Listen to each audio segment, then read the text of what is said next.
નમસ્કાર મિત્રો, એજ્યુકેશન વિજ્ઞાનમાં તમારું સ્વાગત છે ને હું છું જિજ્ઞેશ.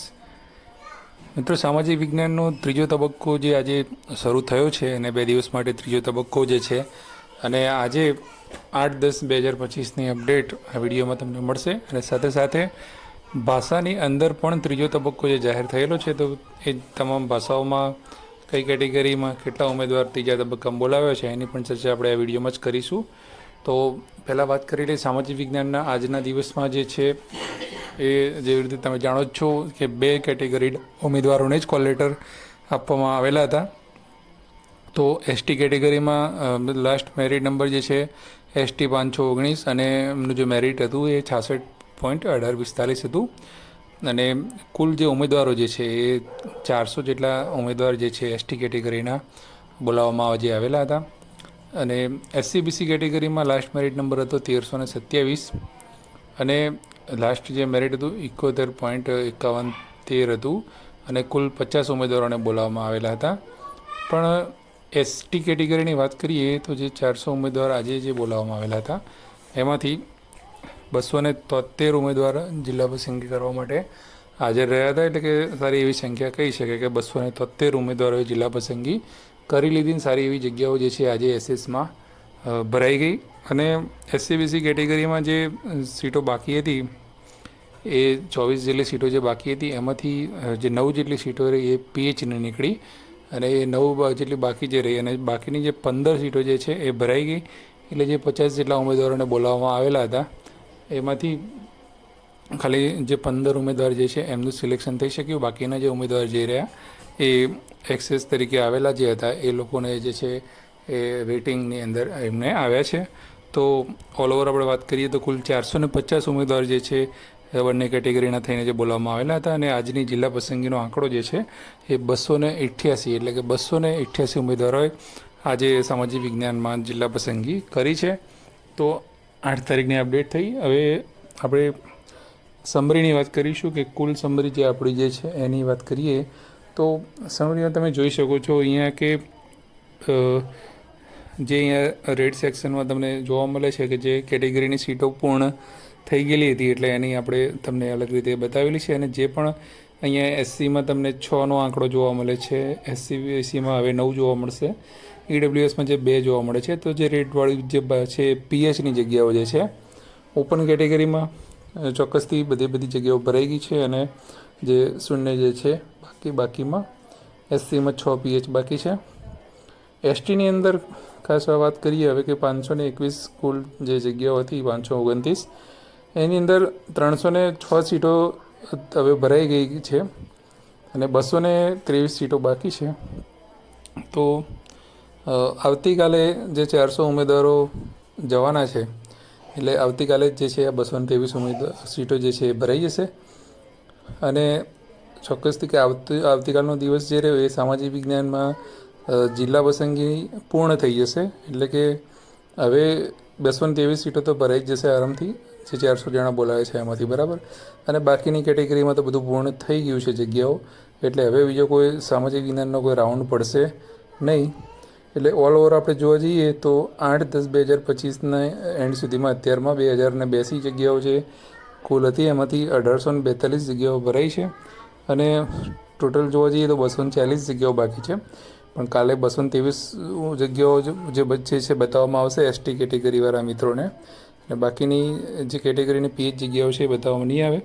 તો 88% જે છે એ ભરાઈ ગઈ છે જગ્યાઓ. આવતીકાલે જે છે એ પૂર્ણ જે છે એ થઈ જશે અને આવતીકાલે પૂર્ણ સમરી આપણે એની તમને આપી દઈશું. હવે વાત કરીએ ભાષાની તો સાથે સાથે હવે જે પ્રમાણે વિદ્યા સહાયક પસંદગી સમિતિ ઉતાવળ મતલબ કે ઉતાવળ તો ના કહી શકાય પણ કે ત્વરિતતા જે દાખવી રહી છે એ સારી એવી છે અને સાથે સાથે ભાષાનો જેવો રાઉન્ડ બીજો પૂરો થયો તરત ત્રીજો રાઉન્ડ પણ જાહેર કરી દેવામાં આવ્યો હતો. તો આ જે ત્રીજો રાઉન્ડ જે છે એની અંદર વાત કરીએ ભાષાવાળી છે કે ભાઈ ગુજરાતી વિષય જે રહ્યો ગુજરાતીમાં ST અને SC/BC કેટેગરીના ઉમેદવારો માટે કોલ લેટર કાઢવામાં આવેલા છે. તો ST કેટેગરીમાં 200 ઉમેદવારને કોલ લેટર આપવામાં આવેલા છે અને સામે 79 જગ્યા એ લોકોની ખાલી છે. ત્યારબાદ SC/BC કેટેગરીમાં ગુજરાતીમાં 29 ઉમેદવારને કોલ લેટર આપવામાં આવેલા છે અને સામે 11 જગ્યાઓ ખાલી છે. કુલ જોવા જઈએ ત્રીજા તબક્કામાં 229 ઉમેદવાર કોલ લેટર છે અને સામે 90 જગ્યા જે છે ગુજરાતી વિષયમાં ખાલી જે છે. પછી હિન્દી વિષયની વાત કરીએ તો હિન્દી વિષયમાં એસટી કેટેગરીમાં 214 ઉમેદવારને કોલ લેટર આપવામાં આવ્યા છે અને જગ્યા જે છે એ 82 જગ્યાઓ એ લોકોની ખાલી છે. ઓપન કેટેગરીની વાત કરીએ તો ઓપન કેટેગરીમાં લાસ્ટ આપણે 600થી પૂરું કરીએ અને અત્યારનું જે મેરિટ જે છે કોલ લેટર નીકળ્યો છે ઓપન કેટેગરીનો લાસ્ટ એ પ્રમાણે જોઈએ તો એમનો નંબર જે છે એ 750 જેવો છે. એટલે અત્યારે ઓપન કેટેગરીના કુલ 150 જેટલા ઉમેદવારોને કોલ લેટર ઇસ્યુ કરવામાં આવેલા છે અને સામે જે જગ્યા બચેલી છે એ 16 જગ્યાઓ જે છે એ છે, બરાબર છે. અને એ પ્રમાણે ટોટલ તમે ગણી શકો છો કે 150 ઉમેદવાર છે, સામે 16 જગ્યાઓ છે, એ પ્રમાણે કોલ લેટર છે. અને એની અંદર વચ્ચે એસટી કેટેગરીના ઉમેદવાર આવતા હશે તો અને કેટેગરી માટે જ એલિજિબલ હશે તો એ પાછા કેટેગરીમાં લઈ લેશે. પછી આપણે વાત કરીએ અંગ્રેજી વિષયની તો અંગ્રેજી વિષયમાં ઓપનની જગ્યાઓ ભરાઈ ગયેલી છે, બાકીની બધી કેટેગરીમાં કોલ લેટર નીકળેલા છે.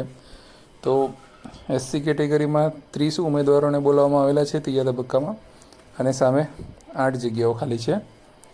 એસટી કેટેગરીમાં 197 ઉમેદવારને બોલાવવામાં આવેલા છે અને સામે 78 જેટલી જગ્યા ખાલી છે.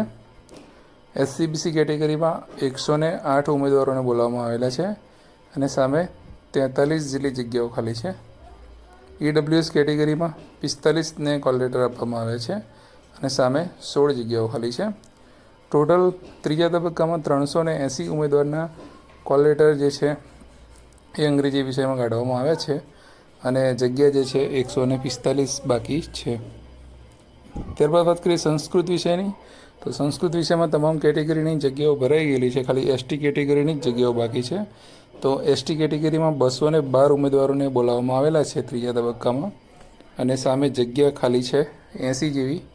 એટલે કે આમ જોવા જઈએ આપણે દરેકની અંદર તમે જુઓ કે જેટલા ઉમેદવારો બોલાવવામાં આવેલા છે એ જેટલી જગ્યાઓ છે એનાથી 2 ગણા કે એનાથી વધારે ઉમેદવારો બોલાવવામાં આવેલા છે. એક્સેસ કોલ લેટરો વધારે માત્રામાં કાઢવામાં આવેલા છે. એનું કારણ એક જ છે કે હવે પછી ચોથો રાઉન્ડ પાડવો પડે નહીં, બરાબર. તો જેવી રીતે આજે સામાજિક વિજ્ઞાનમાં જેવું થયું કે ભાઈ 400 એસટીવાળા એકસાથે બોલાયા તો ઘણા બધા ઉમેદવારો જિલ્લા પસંદગી કરી લીધી અને આવતીકાલે એવી રીતે 400 બોલાયો છે તો કાલે પૂર્ણ થઈ જશે. એવી રીતે ભાષામાં પણ થવાનું છે. તો ભાષાની અંદર પણ જે ત્રીજો તબક્કો જે છે એ તરત 10 અને 11 તારીખે ચાલવાનો છે અને એ 10-11 તારીખે આપણને એસએસ અને ભાષા બંનેનું સંપૂર્ણ જિલ્લા પસંદગી પૂર્ણ આપણને મળી જવાનું છે અને ત્યારબાદ જે છે એની સ્થળ પસંદગીની તારીખ જાહેર થઈ જશે. પછી ગણિત વિજ્ઞાનનું પણ ચાલુ થઈ જશે. તો વિડીયો સારો લાગે તો લાઇક જરૂરથી કરજો, ગ્રુપમાં શેર કરવાનું ભૂલતા નહીં. તમારો કોઈ પ્રશ્ન હોય તો કોમેન્ટ જરૂરથી કરજો. જય હિન્દ, જય ભારત, થેન્ક યુ.